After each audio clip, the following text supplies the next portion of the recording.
ప్రశాంత్ నీల్ ఈసారి ఇచ్చిన ట్విస్ట్ అంత సింపుల్ కాదు. సాధారణంగా అభిమానులను ఆశ్చర్యపరిచే ట్విస్టులు ఇస్తూ ఉంటారు డైరెక్టర్లు. కానీ ఈసారి ఆయన తన సొంత హీరో అయిన జూనియర్ ఎన్టీఆర్కే మైండ్ బ్లోయింగ్ స్థాయిలో షాక్ ఇచ్చేశారు. నిన్నటి మొన్నటి వరకు ప్రశాంత్ దర్శకత్వంలో తెరకెక్కుతున్న జూనియర్ ఎన్టీఆర్ సినిమా కేవలం ఒకే భాగంగా పూర్తి అవుతుందని అందరూ అనుకున్నారు.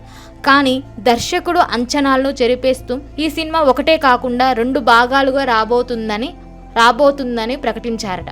ఈ వార్త జూనియర్ ఎన్టీఆర్ కూడా షాక్ అవ్వకుండా ఉండలేకపోయాడట. తెలుగు సినిమా పరిశ్రమతో పాటు కన్నడ మీడియా వర్గాల్లో కూడా ఈ న్యూస్ ఇప్పుడు హాట్ టాపిక్గా మారింది. జూనియర్ ఎన్టీఆర్ లాంటి స్టార్ హీరోల కాల్ షీట్స్ మేనేజ్ చేయడం ఎంత కష్టం అన్నది అందరికీ తెలిసిందే. ఆయన ఒక సినిమా కోసం డేట్స్ కేటాయిస్తే ఆ తర్వాత ప్రాజెక్టుల కోసం కాల్ షీట్స్ సర్దుబాటు చేయడం చాలా కష్టతరమవుతుంది. అంతేకాదు ఈ సినిమాల్లో ఇతర స్టార్ హీరోలు కూడా ఉంటారు కాబట్టి షెడ్యూల్స్ని మేనేజ్ చేయడం మరింత కాంప్లికేటెడ్ అవుతుంది. అందుకే ఎన్టీఆర్ తన కాల్ షీట్స్ ఇస్తున్నప్పుడు చాలా ఆచితూచి నిర్ణయం తీసుకుంటారు. ఇప్పటి వరకు ఆయన ఈ విషయంలో ఎప్పుడు ఇబ్బందులు పడలేదు. కానీ ఈసారి ప్రశాంత్ ఇచ్చిన ట్విస్ట్ కారణంగా పరిస్థితి పూర్తిగా మారిపోయింది. ఇప్పుడు దేవర 2 షూటింగ్ను పూర్తి చేయాల్సిన అవసరం ఉంది. ఆ తర్వాత ప్రశాంత్ సినిమాను పూర్తి చేయాలి.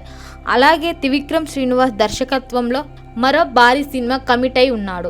ఇవన్నీ పూర్తయ్యాక ప్రశాంత్ సినిమాకి సీక్వెల్ రూపంలో పార్ట్ 2 కోసం అదనపు కాల్ షీట్స్ ఇవ్వాల్సి ఉంటుంది.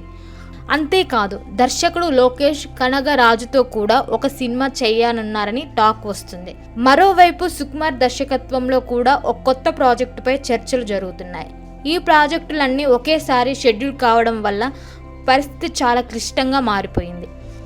ఇలాంటి హెక్టిక్ షెడ్యూల్ మధ్య జూనియర్ ఎన్టీఆర్ తన కాల్ షీట్స్ని ఎలా మేనేజ్ చేస్తారనేది ఇప్పుడు ఇండస్ట్రీ వర్గాల్లో పెద్ద ప్రశ్నగా మారింది. అభిమానులు మాత్రం ఈ సినిమాల కోసం ఎంతో ఆతృతగా ఎదురుచూస్తున్నారు. ఒకవైపు టాలీవుడ్, మరోవైపు పాన్ ఇండియా స్థాయిలో ఎన్టీఆర్ స్టార్డమ్ రోజు రోజుకు పెరుగుతుండటంతో ప్రతి సినిమా ఒక భారీ ఈవెంట్గా మారుతుంది. ఇలాంటి టైంలో ప్రశాంత్ ఇచ్చిన ఈ ట్విస్ట్ మాత్రం అభిమానుల్లో భారీ అంచనాలు రేపింది.